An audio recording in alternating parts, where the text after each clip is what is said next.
Bem-vindo à Escola do Discípulo, bem-vinda você que está assistindo aí a mais uma exposição aqui da carta de Tito. Hoje nós vamos de fato entrar na carta, nós vamos entrar lá no capítulo 1 e falar um pouquinho do que Paulo escreveu para Tito, beleza? Bom, se você já está observando aí, você já deve estar imaginando, essa aula não está de fato 100% ao vivo, né? Nós estamos como estreia aí. E por que ela não está 100% ao vivo? Eu preciso me explicar aqui, dar um porquê da razão da gente não ter vindo ao vivo aqui hoje. Lembrando que as próximas aulas vão ser ao vivo, assim como foi a primeira.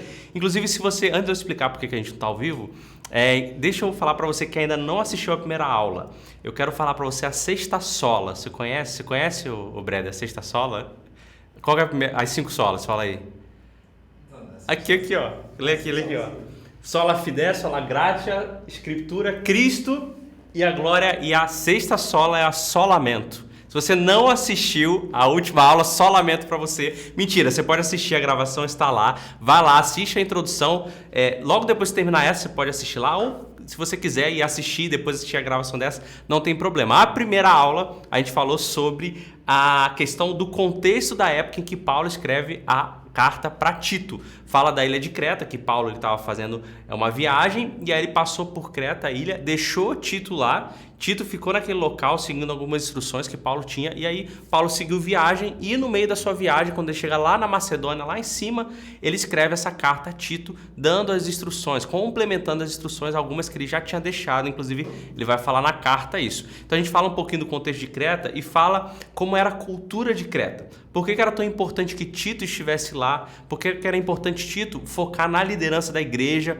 Porque existia uma cultura muito forte em Creta sobre engano, né? As pessoas enganavam umas às outras, mentiam umas para as outras, e isso era comum. Tanto que tinha até um xingamento, digamos assim, que as pessoas faziam com o outro, que era chamar a pessoa de cretense. Quando eu dizia que alguém era cretense, eu estava xingando ele de mentiroso, porque existia uma cultura muito forte de que quem era da ilha de Creta, naturalmente ele era mentiroso, e isso estava no meio cristão.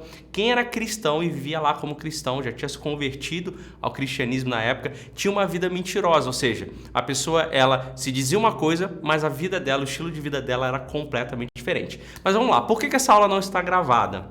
Quer dizer, está gravada e não é ao vivo.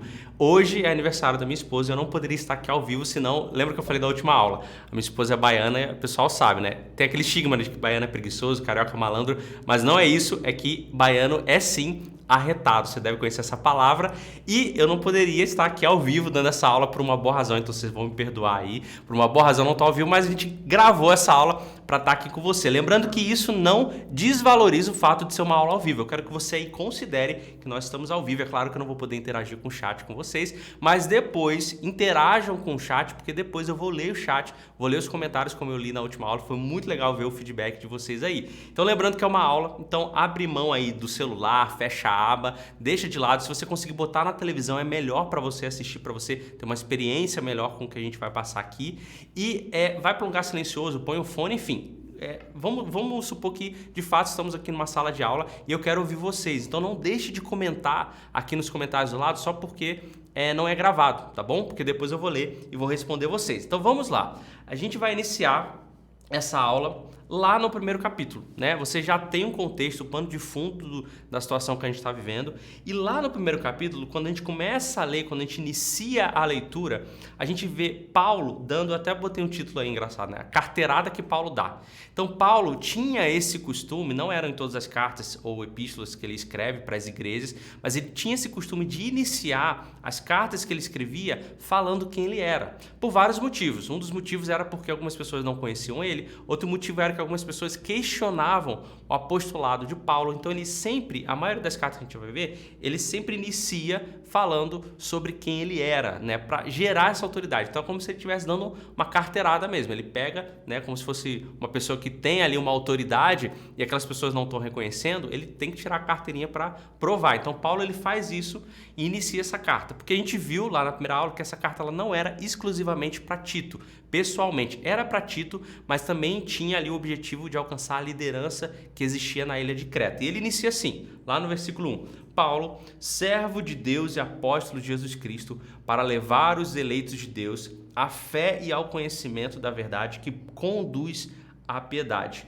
Fé e conhecimento que se fundamentam na esperança da vida eterna, a qual o Deus que não mente prometeu antes dos tempos eternos.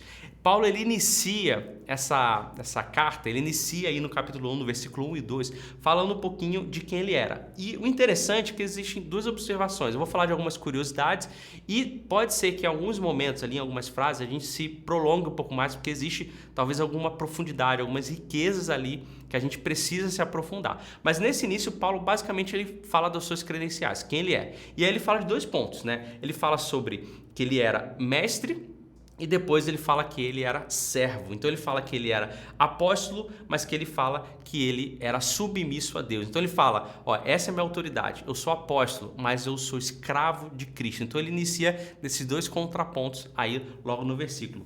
E no versículo 1, né? E aí ele continua e fala assim: fé ao conhecimento, ou seja, eu fui designado apóstolo para levar as pessoas à fé e ao conhecimento. E aí vem o primeiro ponto importante que a gente tem tentado quebrar ao longo desses tempos. O Felipe Breda, que está aqui me ajudando hoje nos bastidores, o Yuri tem falado muito, é que a gente não consegue desvincular fé de conhecimento. Não é uma fé cega onde eu ignoro o conhecimento, ignoro a ciência, mas também não é algo que eu me apoio no conhecimento e ignoro a fé. Então o que Paulo está falando é que as duas coisas elas caminham juntas. É impossível com que eu aumente a minha fé sem entender quem Deus é, sem entender o que Deus fez na história, o que Jesus fez na história. Então o meu conhecimento, ele agrega para que eu tenha mais fé. Então à medida que eu vou lendo, por exemplo, a Bíblia, e eu vou entendendo as coisas que aconteceram ali, e vou entendendo as coisas que aconteceram no Antigo Testamento, eu vou tendo a minha fé alimentada, vou tendo a minha fé sendo regada para que ela cresça cada vez mais. Então Paulo está falando, olha, existe algo que precisa ser passado onde a fé e o conhecimento andam juntos. Inclusive você está aqui assistindo uma aula da Escola do Discípulo, essa exposição de Tito, para que o seu conhecimento aumente, para que quando terminar essa aula, a sua fé esteja mais viva, mais vibrante, você esteja mais fervoroso naquilo que você acredita.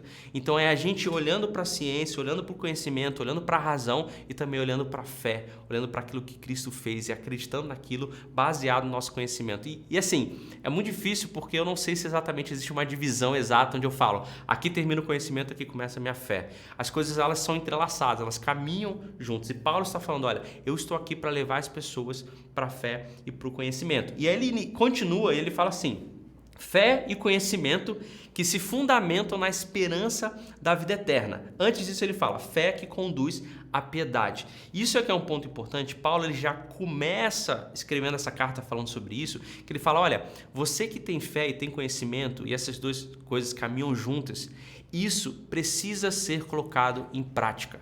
Então a fé verdadeira, o conhecimento verdadeiro, ele gera uma transformação de vida e a sua vida, o seu estilo de vida mostra aquilo que você acredita, mostra aquilo que você tem conhecimento. Então a fé e o conhecimento verdadeiro são aqueles que conduzem à prática, a prática da piedade. O que é a piedade? É basicamente eu ter compaixão das outras pessoas, eu fazer obras para ajudar as outras pessoas. Então a minha fé, o meu conhecimento, eles só são verdadeiros se eles são conduzidos a algo ali que vai ser visível para as pessoas, que é a execução da piedade.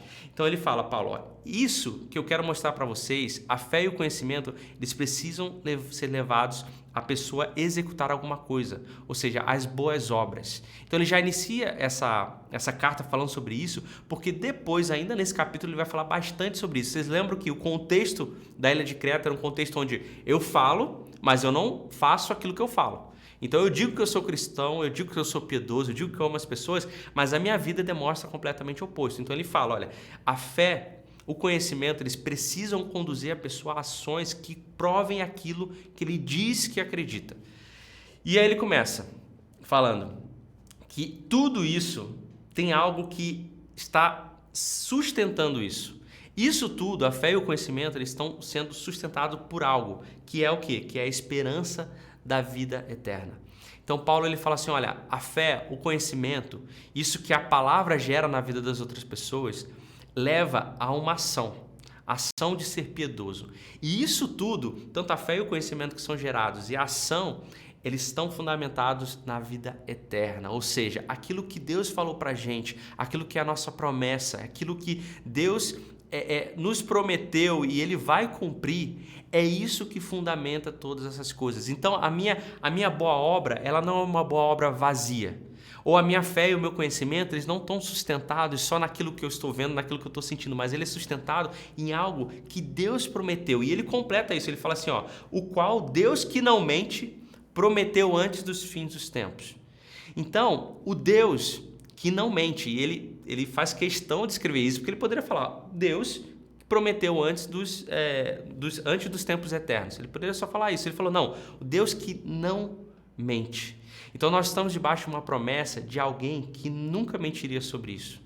Então não é uma promessa vazia, não é uma promessa que pode ser mudada de ideia, não é uma promessa que lá no final a gente vai descobrir que não era bem isso. Não, o Deus que não mente, aquele que nunca mentiu, aquele que nunca vai mentir, aquele que era, é e sempre vai ser, aquele que é eterno, aquele que a palavra dele está sobre todas as coisas. Ele disse que nós temos a vida eterna. Se ele disse, não é algo que a gente imagina que vai acontecer, é algo que a gente tem certeza que vai acontecer.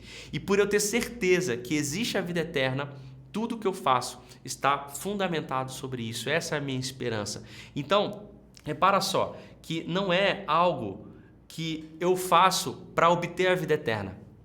A minha obra, a minha piedade não é para eu alcançar algo. Aquilo já está sobre mim. Eu já tenho a vida eterna. O meu conhecimento e minha fé já me dizem que existe um Deus que não mente, que já me deu a vida eterna. E as coisas que eu faço estão sustentados por isso, sustentados por essa esperança. Então Paulo inicia esse versículo 1 e versículo 2, e aí ele continua e ele conduz. E aí só uma frase que eu anotei, que fala assim: a nossa salvação foi planejada e decidida mesmo antes de Deus lançar os fundamentos da terra. Antes mesmo do sol brilhar no firmamento, Deus já havia destinado a gente para a vida eterna. Então a vida eterna é algo que antes de tudo existir, Deus já tinha feito isso, Ele já tinha prometido isso, já era algo palpável. Então é nisso que a nossa esperança está sustentada. E aí ele continua, lá no versículo 3, Tito 1, versículo 13, fala: no devido tempo, Ele trouxe à luz a sua palavra, por meio da pregação a mim confiada, por ordem de Deus, nosso Salvador, a Tito, meu verdadeiro filho, e nossa fé comum, graça e paz da parte de Deus Pai e de Cristo Jesus, nosso Salvador. Então, Paulo ele continua e fala assim, olha, essa vida eterna, a esperança da vida eterna, houve um momento em que ela veio à tona. Houve um momento em que todo mundo ficou sabendo sobre ela. No devido tempo, ele trouxe à luz a sua palavra. Então, Paulo está falando que existiu um momento em que tudo se tornou claro. E a gente sabe que ele está falando de Jesus. Ele está falando da plenitude dos tempos, quando Jesus ressuscitou, quando Jesus trouxe a possibilidade e a realidade, aquilo que era impossível, que era a vida eterna. Então, nesse momento, Deus trouxe à tona a sua palavra, que é o próprio Jesus, e aí ele fala assim: por meio da pregação a mim confiada. Ou seja, Paulo está falando que a melhor maneira da palavra, da verdadeira palavra, aquela que fala sobre a vida eterna, aquela que fala sobre esperança, a melhor maneira dela ser transmitida para as outras pessoas é através da pregação. É através de eu falar sobre aquilo. E aí tem uma frase que o pessoal costuma falar, que eu concordo com ela em partes, né? Que fala assim, pregue o evangelho, se possível, use palavras. Você provavelmente já ouviu isso, eu concordo em partes com isso. Porque eu consigo mostrar o meu estilo de vida, quem Jesus é. Mas vai chegar um momento em que eu vou ter que abrir a minha boca e falar que Jesus é a verdadeira vida, que Jesus ressuscitou, que Jesus morreu e ressuscitou dos mortos para que hoje eu tivesse a vida eterna e para que hoje eu tivesse esperança de que existe algo melhor do que as tribulações e os medos e os desesperos que a gente vive nessa vida. Em algum momento eu vou ter que abrir a minha boca e falar sobre Jesus. Em algum momento eu vou ter que abrir a minha boca e falar que existe esperança para aquela pessoa que está perdida na minha frente. Então essa frase que fala, pregue, se precisar use palavras, ela é meio certo. Porque em algum momento eu vou ter que declarar que Cristo vive para essa pessoa. E para essa pessoa entender, ela vai precisar ouvir. E quando ela ouvir, ela vai ter o conhecimento que vai gerar fé. E aí a fé dela vai gerar piedade sobre a vida de outras pessoas, obra sobre a vida de outras pessoas. E tudo isso está sustentado o quê? Na vida eterna. E aquele que nos trouxe a vida eterna, que é o próprio Jesus. Então, o conteúdo da minha pregação é o próprio Jesus. O fundamento é a vida eterna que Deus nos deu. Então, no momento correto, Deus revelou a palavra dele. E a melhor maneira de a gente falar sobre isso é pregando, é falando mesmo, é colocando palavras na nossa boca e mostrando isso para a vida das outras pessoas. E tudo isso tem que me conduzir a uma vida de piedade. Paulo fala sobre isso. E aí ele fala um pouquinho sobre Tito, né? Ele fala assim: Tito, meu verdadeiro filho em nossa fé comum. É muito engraçado porque nesse momento a gente vê que Tito tem um vínculo com Paulo, né? Quase como que um filho espiritual, assim como a gente vê muito parecido com Timóteo, né? Então, o interessante é que o Tito não era judeu, Paulo era judeu. Então a gente vê que existe uma fé comum, mesmo eu não tendo a mesma origem naquela época, né? Mesmo eles não tendo a mesma origem de povos, por exemplo. Isso nos comunica algo muito interessante, porque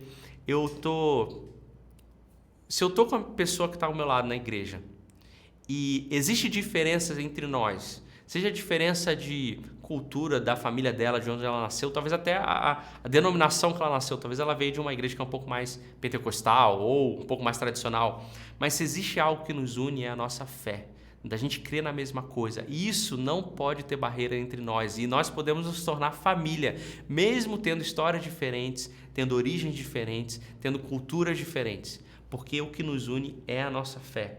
Então isso é muito interessante que Paulo fala, e ele deixa bem claro, ele fala, apesar talvez dele ser gentio, e eu judeu, nós temos uma fé comum, nós temos algo que nos une.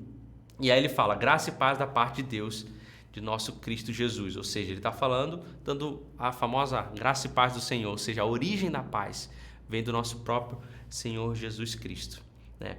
E aí, essa parte começa a ficar um pouco mais interessante, porque o que eu falei para vocês até agora foi o pedaço que Paulo introduz a carta, que ele dá uma carteirada de quem ele é, que ele fala um pouquinho da autoridade que ele tem, fala um pouquinho sobre Tito, fala um pouquinho também do que o conhecimento gera, do que a fé gera e aonde está embasado tudo isso. E aí agora, a partir do versículo 5, ele começa a dar algumas tarefas para Tito. E basicamente essas tarefas se dividem em duas coisas. E se você assistiu a aula passada, você vai lembrar que eu comentei para você fazer um exercício. Qual que é esse exercício? Trocar Tito por você. Trocar Tito pelo seu nome, por quem você é. E pegar essas tarefas que Paulo deixou para Tito como se fossem tarefas de Deus para a nossa vida. Não só para a gente executar sobre nós, mas para a gente executar também sobre a vida dos outros. Executar no sentido de colocar em prática. Então, Paulo dá duas tarefas para Tito, que é escolher novos líderes, é o primeiro ponto assim, central que ele vai falar, e confrontar os líderes que eram corruptos. Como eu falei, a cultura de Creta era uma cultura de mentira, de engano, de ganho pessoal. E os líderes da igreja em Creta, eles viviam dessa forma. Então Paulo, ele chega para Tito e fala, olha, você precisa escolher novos líderes, e aqueles que já são líderes, que vivem essa cultura sobre a vida deles, você vai confrontar.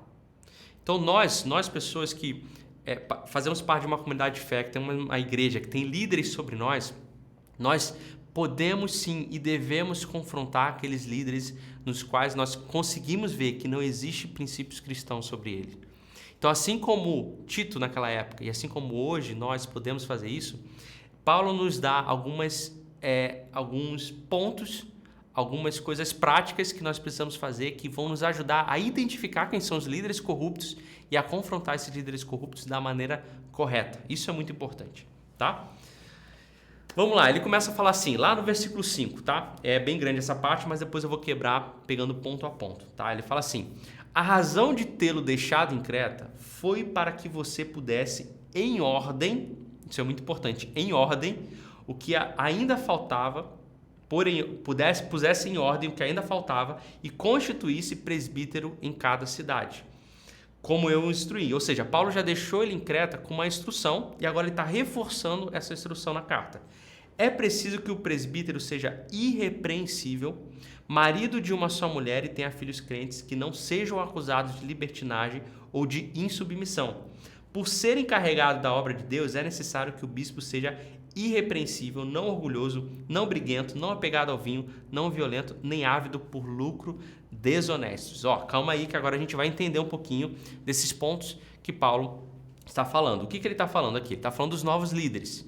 Quem devem ser esses novos líderes que você deve escolher para assumir a igreja como pastores, como presbíteros e como bispos da ilha de Creta? Ele dá uma série de características. Vamos falar um pouquinho delas para a gente entender o que significa cada uma delas, porque tem muita coisa aí dentro.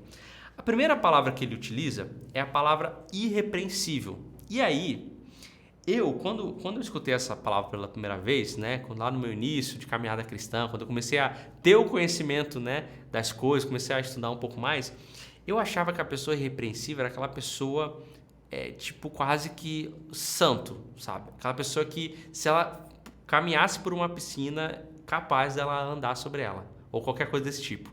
A pessoa irrepreensível eu achava que era aquela pessoa que não tinha pecado nenhum, que ela vivia assim, sabe, acima dos outros, assim. Aí eu ficava, nossa, eu orava, eu quero ser alguém irrepreensível, alguém que as pessoas vão olhar para mim, não vou ver culpa nenhuma, não vou ver pecado nenhum.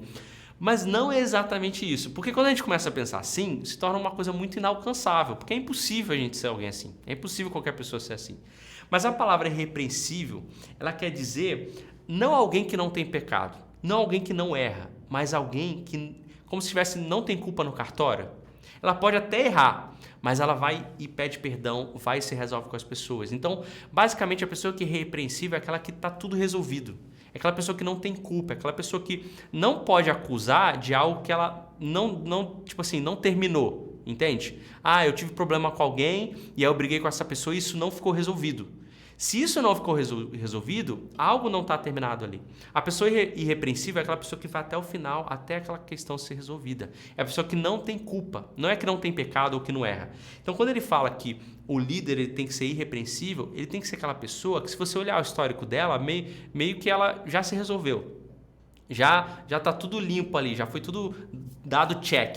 Não, isso já fez, já resolvi com fulano, já pedi perdão com fulano, tal. Então quer dizer isso. Tem até uma palavra que é utilizada que é a palavra anencletos, que significa sem culpa, ou seja, que não é passível de acusação. Eu olho para ela e, cara, não tem nada para acusar essa pessoa, porque tudo que ela fez, ela resolve, entendeu? Então isso quer dizer ser irrepreensível. Então a gente tem que buscar na nossa vida ser essa pessoa. Ser essa pessoa que não guarda bagagem, sabe? Isso acontece até muito na questão de relacionamentos, né? Eu termino com uma menina, ou a menina termina com um rapaz, e ela vai para outro relacionamento com uma bagagem de coisas mal resolvidas. Então, ser irrepreensível é uma pessoa que ela consegue deixar o fardo de lado e resolver todas as questões dela. E aí, ele continua falando, o presbítero tem que ser uma só mulher e tenha filhos sem libertinagem ou de insubmissão. E aí, Paulo agora está olhando para a família dessa pessoa e falando, olha, as características de alguém que deve se assumir a liderança na igreja devem ser essas. Ou seja, ele tem que ser marido de uma mulher e os filhos dessa pessoa, desse líder, tem que ser alguém que sejam filhos que hoje a gente olha e fala, o filho do fulano é um exemplo, dá testemunho. Então, isso é algo que Paulo coloca como um sinal de que aquela pessoa é um pai de família e é um marido de família que na área familiar tem sucesso. Mas assim, é muito importante a gente pontuar isso, porque não quer dizer que se um filho, e a gente costuma colocar toda a culpa de um filho ser talvez desviado ou alguma coisa nos pais. Não é isso que Paulo está falando, tá?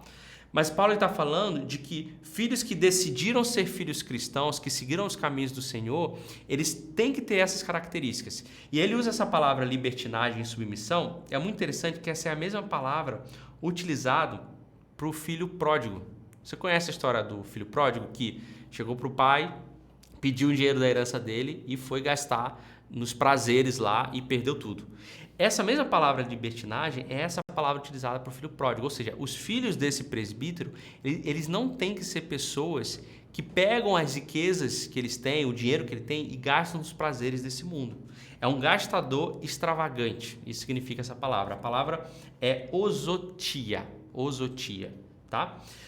Então, ele vai dar essas características dos líderes, né? E aí ele começa a falar uma outra palavra que é muito interessante, que é encarregado para a obra de Deus, ou seja, alguém que é responsável pela obra de Deus. E essa palavra encarregado é a mesma palavra usada para a palavra despensa. Não é muito comum hoje a gente ter casas que tem despensa, né? Isso era uma coisa mais antiga, hoje tem armários e tal, o pessoal guarda assim no armário específico, que é o quê? A despensa é aquele local onde a gente reserva os alimentos.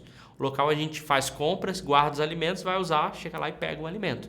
Então, quando Paulo usa essa palavra, ele está falando, olha, esse líder, ele tem que ser alguém que ele é encarregado da palavra de Deus e oferece alimento para as pessoas que estão à volta dele.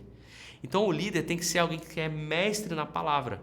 É alguém que pega a Bíblia e, através da Bíblia, consegue trazer ensinamento e alimento para as pessoas que estão ali na comunidade dele.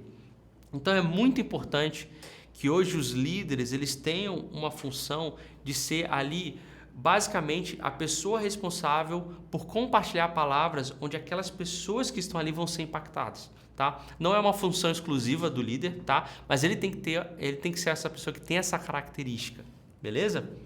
E aí ele continua falando, e aí ele dá uma série de exemplos muito interessantes, que ele fala assim, não tem que ser orgulhoso, não briguento, não apegado ao vinho, não violento, nem ávido por lucro desonesto. Esse ávido por lucro desonesto era uma característica comum dos líderes, dos falsos mestres que existiam ali na ilha de Creta.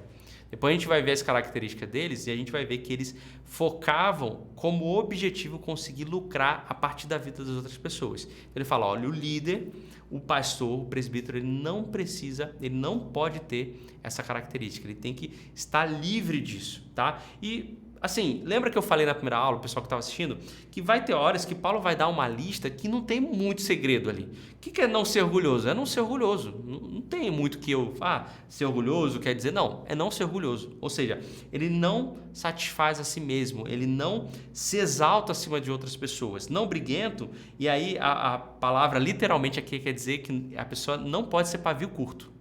Eu lembro de um treinador que eu tinha, quando eu jogava futebol, e eu sou horrível no futebol, nunca fui bom em futebol, mas na época eu fiz uma tentativa quando eu era criança e esse treinador ele era literalmente alguém pavio curto. Se você errasse a bola, ele começava a gritar com você, ele perdia o controle total. Então uma pessoa que está à frente ali e foi designada até por Deus para conduzir uma comunidade, ele tem que ser uma pessoa que é longânima, é uma pessoa que a paciência faz parte da virtude dele, a paciência com outras pessoas. Então, ser pavio curto é alguém que perde muito fácil ali a paciência dele e isso não é uma boa característica para a pessoa que está à frente de outras pessoas, tá? E aí ele continua falando, não deve ser apegado ao vinho. Ou seja, ele não deve ter a bebida como escravidão. E aí é muito interessante que esse contexto aqui que Paulo fala, né, dessa palavra, pessoas que são escravas da bebida, escravas do álcool, e por elas serem escravas do álcool, elas estão quase que o tempo todo embriagadas, bêbadas. E por elas estarem o tempo todo bêbadas, elas tomam decisões erradas.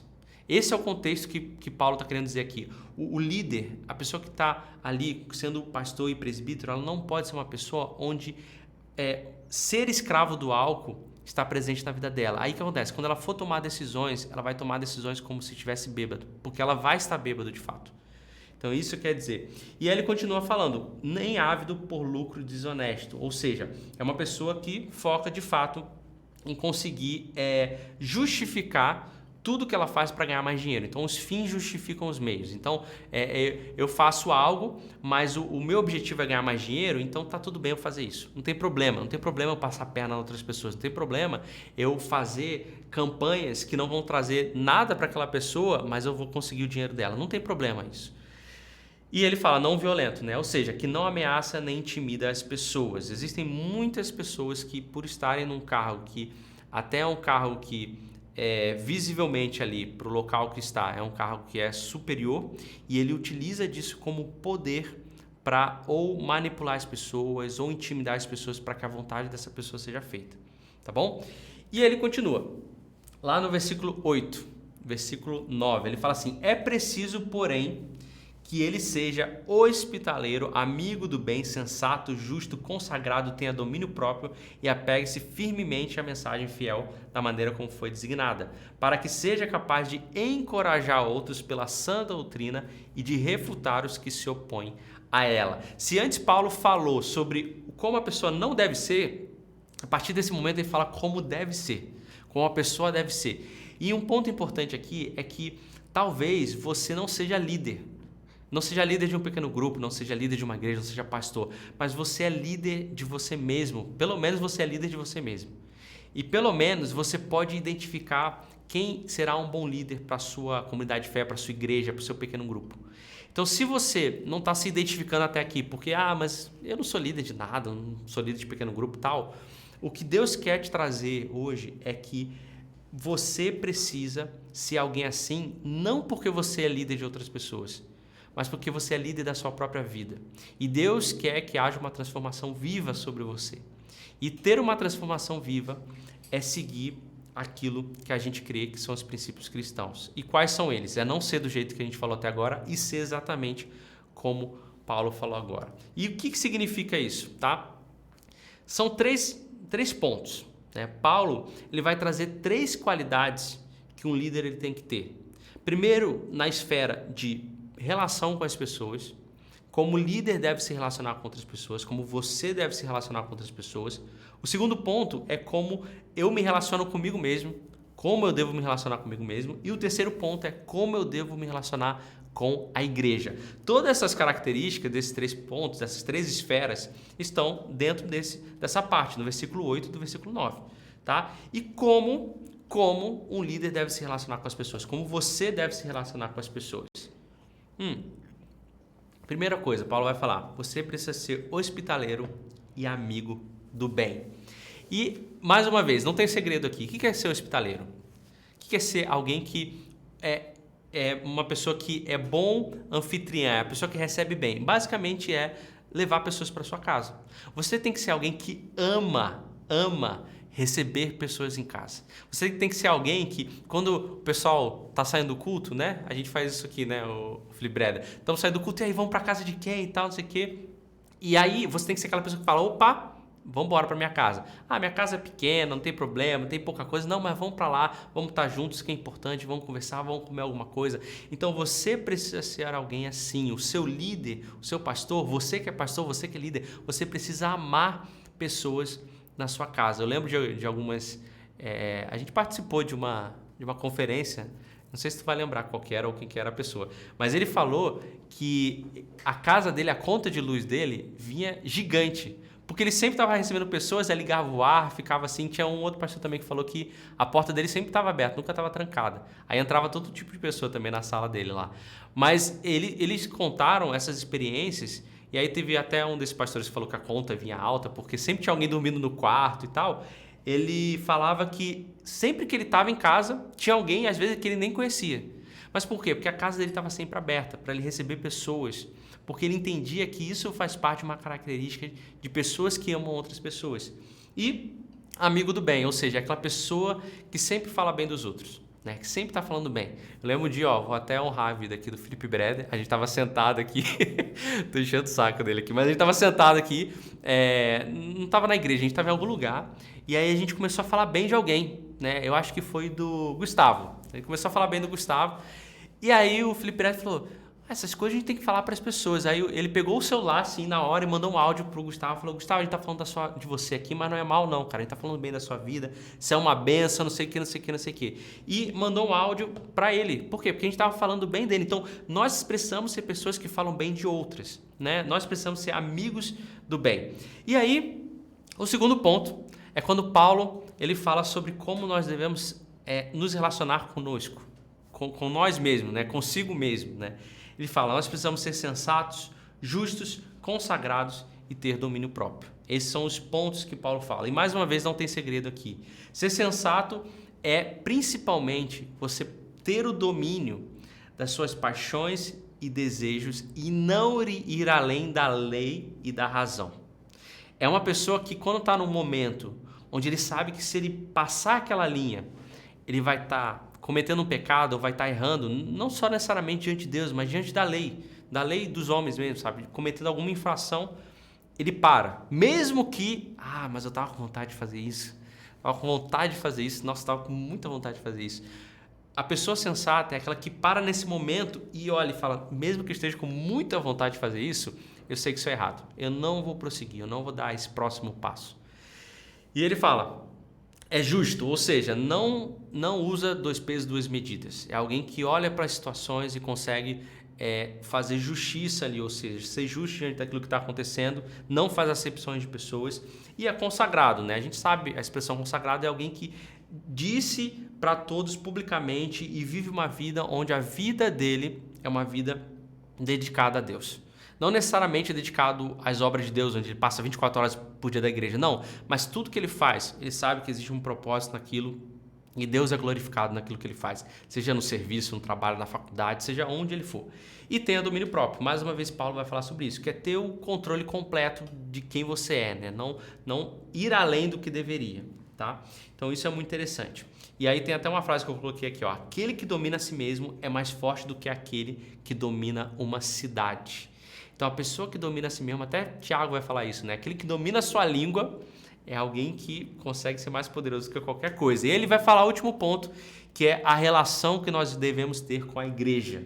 Apegue-se firmemente à mensagem fiel de maneira como foi ensinada, para que seja capaz de encorajar outros pela sã doutrina e de refutar quem se opõe a ela, os que se opõem a ela. Ou seja, a pessoa, nós devemos ser alguém que de fato se apega fielmente à palavra. É aquele que lê a palavra de Deus e fala, se aqui está falando isso, eu preciso viver dessa forma. Se aqui está falando isso, eu preciso falar sobre isso para as outras pessoas. Isso é muito importante, tá? Deve ser alguém estudioso, deve ser alguém que deseja estudar mais sobre a palavra, alguém que deseja se aprofundar mais, assim como vocês estão fazendo aqui, assim como vocês fazem nas aulas de domingo que a gente tem com o Yuri, nas aulas de quarta que a gente tem com o Felipe Breder. Precisamos ser pessoas assim. Tá bom? E nós precisamos usar desse conhecimento, usar dessa palavra que a gente se aprofunda para encorajar as outras pessoas. É interessante aqui que não é assim, os nossos diálogos, as nossas conversas, elas não devem ser conversas motivacionais. Elas podem ser motivacionais desde que eu use a palavra para encorajar a vida de outras pessoas. Então, assim, o objetivo de encorajar outras pessoas não é ser coach, não é falar uma frase bonita, de efeito, que a pessoa vai se sentir uou, não. É usar a palavra de Deus, e a partir da palavra de Deus, daquele conhecimento, eu conseguir encorajar as outras pessoas. Isso é muito importante. E refutar os que se opõem a ela. Então, quando eu me aprofundo no conhecimento e na palavra, eu também preciso utilizar isso como uma arma para refutar aqueles que estão indo contra a palavra. Paulo ele fala isso justamente para falar do contexto que acontecia ali, dos líderes falsos, dos mestres falsos que falavam coisas que não eram coisas que Jesus falou, que Jesus pregou. Então, nós precisamos ter esse conhecimento para quando alguém se levantar na igreja, se levantar na nossa comunidade, se levantar alguém dentro do nosso meio e a pessoa começar a falar coisas que não tem nada a ver, que são contra a palavra de Deus, nós, pelo conhecimento que nós estamos adquirindo, nós precisamos estar prontos para ser aqueles que vão olhar para aquilo e vão falar, olha, isso aí pode ser qualquer coisa, mas não é a palavra de Deus. Isso aí pode ser qualquer coisa, mas não vem de Deus. E aí a gente está ali blindado contra essas pessoas que são usadas até pelo inimigo para trazer palavras que não vêm da parte de Deus, tá?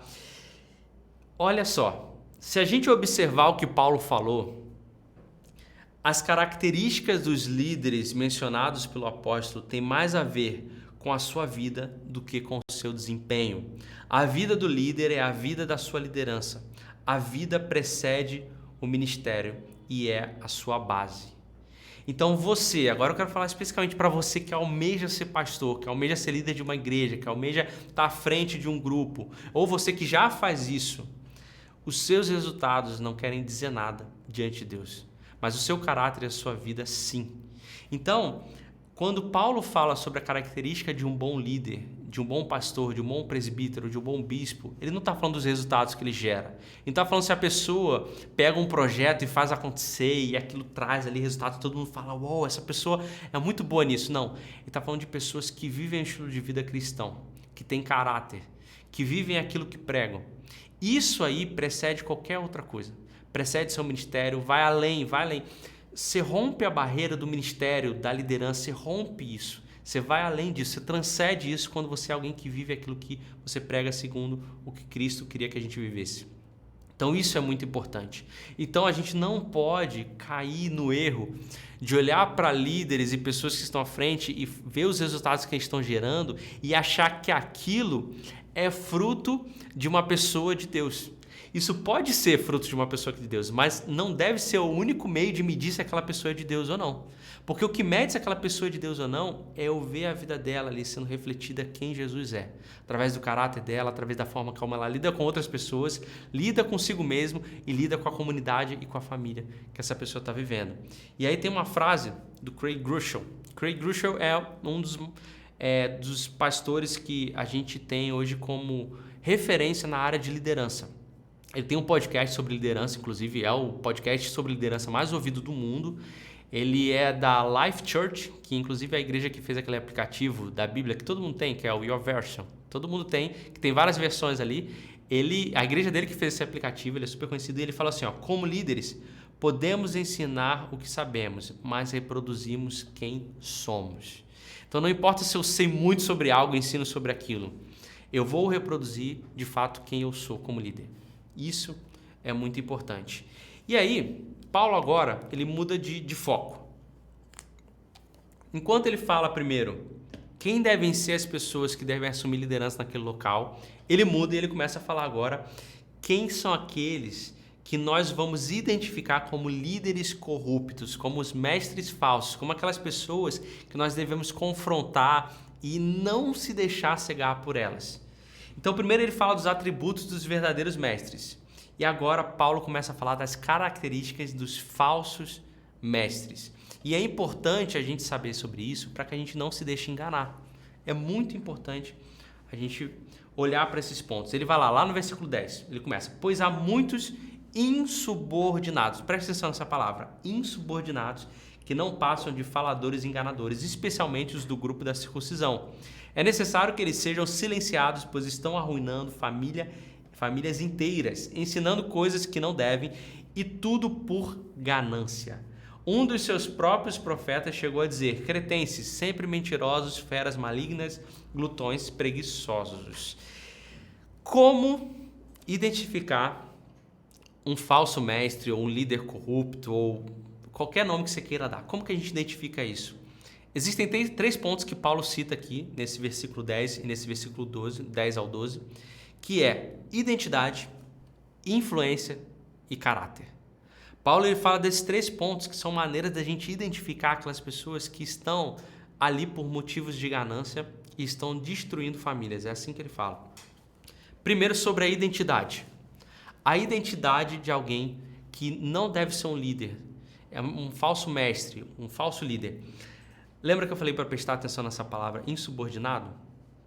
A mesma palavra que Paulo fala é uma palavra que descreve um soldado que é infiel e nega obedecer às ordens do comandante.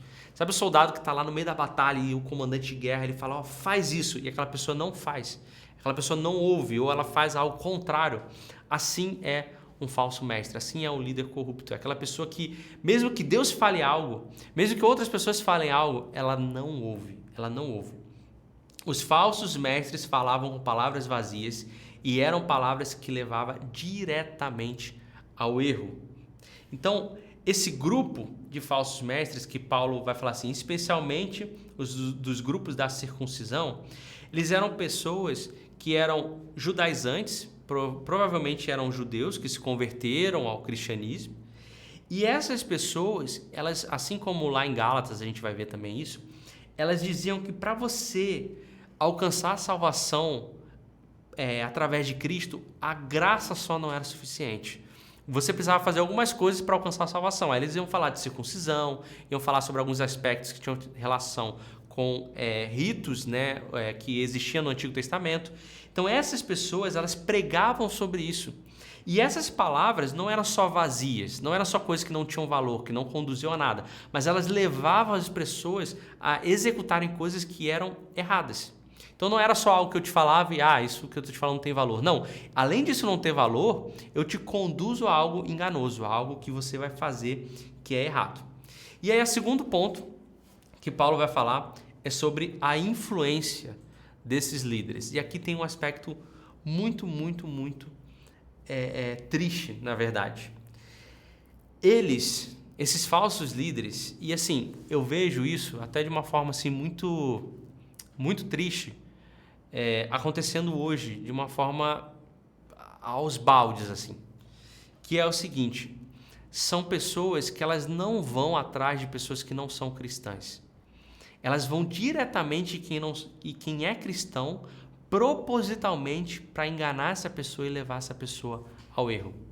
Então esses mestres, esses antigos mestres, esses falsos mestres, esses líderes corruptos, eles iam diretamente sobre a família de Deus, sobre a família cristã, e intencionalmente pervertiam os conhecimentos para induzir essa pessoa a erro, para a pessoa ganhar, né, dinheiro e trazer retorno, trazer lucro para ela. Então, e na época, né, a gente sabe que as igrejas elas não eram como hoje são, né, um local onde as pessoas se reúnem, não. Elas eram feitas em casas, né? Pessoas se reuniam na casa dos outros. Era um grupo pequeno, uma célula ali acontecendo. Então, esses falsos mestres, intencionalmente, sabendo que eles estavam errados e induzindo propositalmente as pessoas ao erro, eles iam até esses locais e aí você imagina a mente maligna da pessoa. Essa pessoa, ela meio que ficava tramando, ela ficava sentada e pensando assim: hoje eu vou destruir que família? Hoje eu vou destruir que igreja? Aí, hoje eu vou lá na igreja, na família tal, que eu sei que o pessoal vai se reunir lá, e intencionalmente vou falar coisas erradas que vão me trazer lucro. Cara, você imagina a mente de uma pessoa assim. Então, eles faziam isso, e Paulo ele vai falar aqui, ó, lá no versículo: arruinavam famílias inteiras. Então, eles propositalmente iam até a casa dessas pessoas e arruinavam, destruíam famílias, propositalmente. Então, quando Paulo ele vai falar sobre isso, ele fala assim, e tudo por ganância, né? É necessário que eles sejam silenciados, lá no versículo 10. Quando Paulo utiliza essa expressão, é necessário que eles sejam silenciados, é como se ele estivesse falando assim, é necessário, como um cachorro que está mordendo os outros, a gente pega uma mordaça e põe na boca desse cachorro. Ele está falando, esses líderes que intencionalmente destroem famílias, e a gente hoje vê isso. Talvez você seja uma pessoa que foi ferida por um líder como esse. Talvez você conheça pessoas que saíram do meio cristão porque foram feridas por líderes como esse. Esses líderes, nós devemos fazer igual o cachorro que morde os outros. Paulo está falando, é como se a gente pegasse aquela mordaça e colocasse na boca desses líderes para que ela ficasse fechada, porque dela só sai destruição. Dela só sai destruição que está arruinando famílias que estão buscando querer ser como Deus e buscando a paz ali no meio e querendo ser uma comunidade que se ajuda e se encoraja. Esses líderes estão acabando com essas famílias. Então, as bocas desses líderes devem ser fechadas. E assim, é muito forte. Paulo, em alguns momentos, ele é muito incisivo e até parecendo sem piedade. Mas é porque ele entendia quanta desgraça caía sobre a vida dessas famílias e de outras famílias. Então existia uma compaixão muito grande e nós, como pessoas que amam as pessoas que estão à nossa volta, a nossa igreja, as pessoas que fazem parte da nossa família, e quando a gente vê um líder se levantando e sendo usado para destruir pessoas, nós devemos ser como essas pessoas que vão até esses líderes e confrontam eles. E assim como esses cachorros fecham a boca desses líderes. E aí ele vai citar um poema, um pedaço de um poema de um poeta cretense. Então existia um poeta, esse poeta é antes da época de Jesus, antes da época de Paulo, chamado Epimênides, e ele tem vários poemas, e um dos poemas dele fala sobre as pessoas de Creta, que era a cidade dele, de onde ele nasceu, as pessoas em volta dele. E um pedaço desse poema falava assim: eram mentirosos, violentos e viviam para o prazer imediato da glutonaria e preguiça. Então Paulo, o conhecimento que ele tinha, ele pega esse pedaço desse poema e fala: olha, a própria pessoa que morava junto com vocês, um cretense, alguém aí da terra de vocês, olha o que ele falou sobre vocês. E vocês são exatamente assim. Esses líderes são exatamente assim, são mentirosos, violentos, vivem por prazer, querem só se preocupar em comer cada vez mais e são preguiçosos. Então ele utiliza de um poema local para dizer exatamente como esses líderes eram. Para dizer que esse poeta, Epimênides, ele descreveu exatamente como as pessoas daquele local eram. E é isso que nós devemos combater. E aí o que nós devemos fazer? Né? Reconhecendo quem são aquelas pessoas que são líderes, reconhecendo aquelas que não devem ser líderes, o que nós podemos fazer? Talvez você que não é líder, o que você pode fazer de prático para exercer essa função de auxiliar e ajudar as pessoas que estão assumindo a liderança? No versículo 13, Paulo começa a falar assim: tal testemunho é verdadeiro, ou seja, o que ele acabou de citar, que é o pedaço do poema lá. Portanto, o que você deve fazer?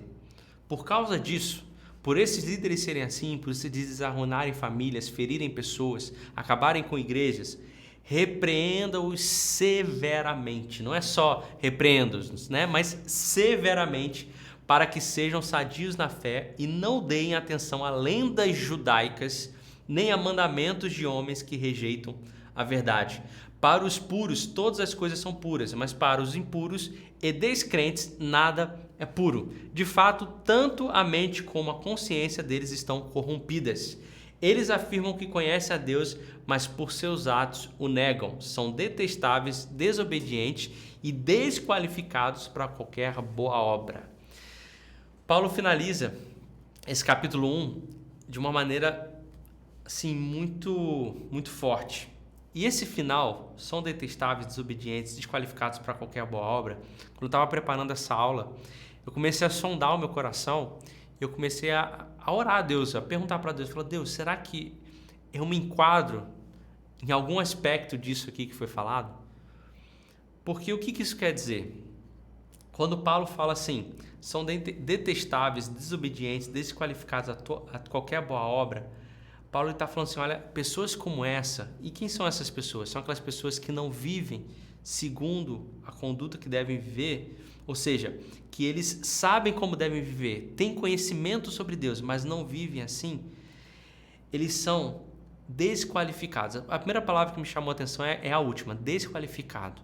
Essa palavra é a dokimos, lá em grego, e sabe o que ela significa? Significa uma moeda falsificada, que não tem valor. É um soldado covarde que foge da luta, um indivíduo inútil que não serve para nada, uma pedra defeituosa no qual, quando a pessoa vai construir algo, ela não serve para nada. Uma pessoa desqualificada é uma pessoa que simplesmente não tem valor nenhum para nenhuma obra, não tem valor nenhum para nada, não serve literalmente para nada. E eu fiquei orando a Deus, falei: Deus, será que a minha vida em algum aspecto tem sido desqualificada? Em algum aspecto ela não tem servido para nada? Em algum aspecto, será que, Deus, eu poderia ter valor para alguma coisa ou fazer algo? E não está sendo assim, eu estou sendo desqualificado. E ele vai falar sobre esses falsos mestres, são detestáveis e desobedientes. Ou seja, são pessoas que têm um conhecimento privilegiado de quem Deus é, assim como você está tendo aqui um conhecimento privilegiado de quem Deus é através da carta de Tito, mas mesmo assim, vivem uma vida completamente diferente daquilo que eles ouvem e estudam. Uma pessoa que é dessa forma é uma pessoa detestável. Uma pessoa que a gente usa essa palavra às vezes até clichê, né? Que meio que já perdeu até o valor que significa, que é uma pessoa hipócrita. É aquela pessoa que tem a oportunidade de saber sobre Deus e sabe sobre Deus. É alguém que estudou num seminário, ou você que lê mais a Bíblia, que tem acesso a livros, como em alguns lugares a gente não pode fazer isso. Você que pode ver uma aula no YouTube, você que pode ver um vídeo de pregação no YouTube, você que pode ir para a igreja, você que tem um conhecimento privilegiado de Deus e não vive aquilo que você ouve, aquilo que você aprende, você é alguém detestável. Isso é muito forte. Você é alguém detestável. E essas pessoas que Paulo vai falar são pessoas que eram legalistas. Ou seja, elas davam valor, aí Paulo até usa aqui, né, uma palavra, lendas judaicas e mandamentos de homem, e rejeitam a verdade. Ou seja, são pessoas que elas olham para o judaísmo e colocam sobre aquilo a única maneira de você alcançar a salvação. Essas pessoas são pessoas que nós precisamos confrontar e repreender severamente. É aquela pessoa que chega no nosso na nossa igreja ou chega ao nosso meio falando que nós precisamos fazer mais coisa porque se nós fizermos isso, nós vamos alcançar a bênção de Deus. Ou se nós fizermos isso, nós vamos conseguir coisas boas vindo da parte de Deus. Ou se nós fizermos isso, nós vamos ser mais santa e Deus vai ouvir as nossas orações. Essas pessoas são pessoas que se baseiam em mandamentos humanos, porque a verdadeira palavra, que é isso que Paulo fala, essas pessoas se distanciam da verdadeira palavra. E a verdadeira palavra é que Jesus já morreu pela sua vida, para que a graça dele já se derramasse sobre você. E isso já é tudo o que a gente precisa. Eu vou repetir o que eu falei na última aula, porque eu vi alguns comentários das pessoas. Gente, eu não oro para ser mais santo. Eu não jejuo para ser mais santo. Eu não leio a Bíblia para ser mais santo. Eu jejuo, eu oro, eu leio a Bíblia para estar com aquele que é santo. E eu estando com aquele que é santo, eu me torno santo. E a santidade que está sobre a minha vida não é o que eu faço, não é o quanto eu vou para a igreja ou o quanto eu fico horas e horas orando, mas a santidade que está sobre a minha vida é do próprio Jesus que já morreu por mim e ressuscitou. E finalizando a aula, antes de eu ler essa última frase aqui do John Stott, eu estava vindo para cá e eu no carro botei aquela música, o Felipe Breda, aquela música Isaías 53, do Projeto Sola. E eu abri ela aqui para eu ler a parte final, que entra um coralzão cantando. Até hoje, eu nunca consegui ouvir essa música sem chorar. Nunca. Toda vez que eu boto ela, eu começo a chorar. O final dessa música fala assim, que eles estão cantando e aí entra um coralzão, né? E a música ajuda também a gente se emocionar, mas ela fala assim, és o Cordeiro, falando de Jesus, né? És o Cordeiro que pelos nossos pecados foi esmagado, sem dizer uma só palavra, se entregou aos cravos, derramou a sua vida até a morte, provando a ira amarga, aquela ira que tinha que vir sobre nós, aquela ira amarga da parte de Deus que tinha que ser sobre a nossa vida. Quem provou essa ira amarga foi o próprio Jesus, para nos dar a sua doce graça e nos fazer viver. A ira amarga que era para vir sobre a nossa vida, veio sobre a vida de Jesus. E por causa disso, hoje nós temos a doce graça. E essa doce graça é aquela que faz com que eu viva uma vida entendendo o que é essa doce graça, entendendo que Jesus nos deu essa doce graça, entendendo que sobre ele veio a ira amarga, fazendo com que eu tenha uma vida que reflita isso. E eu tendo uma vida que reflita isso, faz com que as pessoas olhem para mim e queiram viver isso. E tudo isso está baseado na vida eterna que ele conquistou para nós. Então, quando Paulo ele escreve para Tito, e nesse primeiro capítulo, ele fala sobre essas pessoas que, como alguém pode ter coragem de utilizar essa doce graça que está disponível para a gente, sem a gente precisar fazer absolutamente nada, para ganho pessoal e destruir famílias. Essas pessoas precisam ser confrontadas, essas pessoas precisam ser combatidas, essas pessoas precisam ter a boca fechada, porque elas estão arruinando aquilo que Jesus já fez por nós, que foi gratuito, está disponível para nós. Então esse conhecimento que você está adquirindo hoje, que você está ouvindo hoje, você sendo pastor ou não, é um conhecimento que tem que gerar transformação na sua vida, para que você viva uma vida que é o estilo de vida cristão. E as pessoas vejam através da sua vida quem é Jesus e você possa proclamar e falar quem é Jesus para a vida dela e dizer, existe uma doce graça que já foi derramado sobre a sua vida e você pode ter acesso a ela e ter acesso à vida eterna e viver uma vida abundante. E para finalizar, John Stott ele fala uma frase dentro disso tudo que a gente está falando, que é o seguinte, a principal instituição da igreja e o seminário ou a faculdade teológica, é o seminário ou a faculdade teológica, está faltando só um acento aí. Em cada país, a igreja reflete o que são os seus seminários. A igreja reflete o que são os seus seminários. Se a nossa igreja tem refletindo uma espiritualidade que não é vibrante, é porque os nossos seminários não estão com uma espiritualidade que não é vibrante. Se a nossa igreja tem refletido pessoas que são intelectualmente robustas, mas não tem ali o fervor do Espírito Santo, é porque os nossos seminários estão assim. Todos os futuros pastores e mestres da igreja passam pelo seminário, ou deveriam passar por um seminário, ou por um período de conhecimento. E é ali que eles se formam ou se estragam. É ali que recebem toda a sua bagagem para a vida ministerial e são inspirados ou são afetados negativamente. Portanto, importa que os seminários de todo mundo se firmem na fé evangélica, tenham um nível acadêmico excelente e se pautem pela piedade pessoal. Não há melhor estratégia do que essa para a reforma e a renovação da igreja. Ou seja, John Stott está falando assim, a melhor maneira da gente reformar a igreja e transformar a igreja hoje é transformando o local onde os nossos líderes, nossos pastores são formados. E isso é muito bom porque quando a gente olha para a escola do discípulo, pela graça de Deus e misericórdia de Deus, eu vejo isso se cumprindo até um certo ponto. Eu vejo de alguma forma a gente utilizando as aulas que acontecem aqui para a gente formar pessoas, mas que pessoas que são embasadas na fé evangélica, com um nível acadêmico de exposições que sejam bons e que a gente sempre vem falando para que exista a execução, a prática daquilo que a gente ouve. Então eu queria finalizar com essa frase de John Stott e eu queria orar pela sua vida. Queria orar por você que está assistindo. Queria orar por você que foi ferido por um líder ou você tem a possibilidade de ajudar a sua igreja confrontando o líder. Ou você que é líder. Quero orar pela sua vida. E a gente finaliza hoje. Deus, obrigado pela sua palavra, Pai. Obrigado porque o Senhor é maravilhoso em usar pessoas como foi o apóstolo Paulo, como foi Tito, para transmitir princípios que vêm do Senhor. O que nós desejamos, Pai, mais do que o conhecimento, é colocar em prática aquilo que nós sabemos e principalmente colocar em prática da maneira correta. Que o Teu Espírito Santo seja esse canal e essa pessoa que nos vai ajudar a exercer com excelência aquilo que nós estamos ouvindo aqui.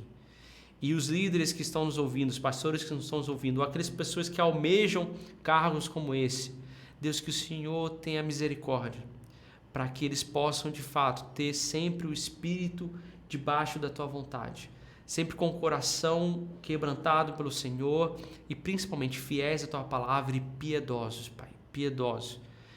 Deus, e aqueles que talvez não sejam líderes de pessoas, mas que são líderes de si mesmo, Deus, que eles também tenham o coração assim e que eles sejam usados pelo Senhor como profetas que vão levantar a voz como apologetas do Evangelho para confrontar aqueles que são líderes falsos, Pai. Em nome de Jesus. Amém. Amém. Gente, obrigado pelo seu tempo com a gente aqui. Tá? Apesar de não ser gravado, eu agradeço. Apesar de ser gravado, não ser ao vivo, eu agradeço. E na semana que vem, a gente continua a exposição de Tito lá no capítulo 2, às 8 horas horário de Brasília, tá bom? E dessa vez ao vivo, tá?